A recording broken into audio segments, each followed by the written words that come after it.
Garuda Express, an international courier service. Jabardasth షోతో మంచి popular అయిన Rashmi Gautam Guntur talkies సినిమాతో సిల్వర్ స్క్రీన్ మీద కూడా మంచి క్రేజ్ తెచ్చుకుంది. అడ్డు అదుపు లేని అందాల ప్రదర్శన చేసిన రష్మి తన తొలిముద్దు అనుభవాన్ని షేర్ చేసుకుంది. రానా హోస్ట్ గా వస్తున్న నెంబర్ 1 యారీలో రష్మి గెస్ట్ గా రాగా అందులో రానా అడిగిన తొలిముద్దు అనుభవం గురించి రష్మి అదెప్పుడో 14 ఏళ్లకే జరిగిందని చెప్పింది.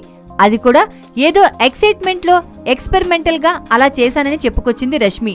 రాపిడ్ ఫైర్ ప్రశ్నలకు అసలు సిసలు అర్థం చెప్పేలా ఫైర్ బ్రాండ్ ప్రశ్నలను వేస్తూ గెస్టులను తికమక పెడుతున్నాడు రానా.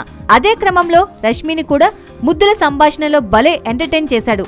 కరెంటు సినిమాలో హీరోయిన్ పక్కన కనిపించిన రష్మి ఆ తర్వాత అడపా తడపా హీరోయిన్స్ పక్కన ఫ్రెండ్ పాత్రలలో అలరించింది. ఇక అనసూయ జబర్దస్త్ నుండి తొలగడం, ఆ టైంలోనే రష్మి ఎంట్రీ ఇవ్వడం అమ్మడి క్రేజ్ అమాంతం రెట్టింపయింది. గుంటూరు టాకీస్ లో కూడా ముద్దుల హంగామా చేసిన రష్మి ఆ తర్వాత అదే ఇమేజ్ తో సినిమాలను వరుసగా చేసుకుంటూ వచ్చింది. దర్శకులు ఎలా కోరితే అలా తనని తాను ప్రూవ్ చేసుకుంటున్న రష్మి అటు బుల్లితెర ఇటు వెండితెర రెండింటినీ సమపాలల్లో కెరియర్ ప్లాన్ చేసుకుంటుంది.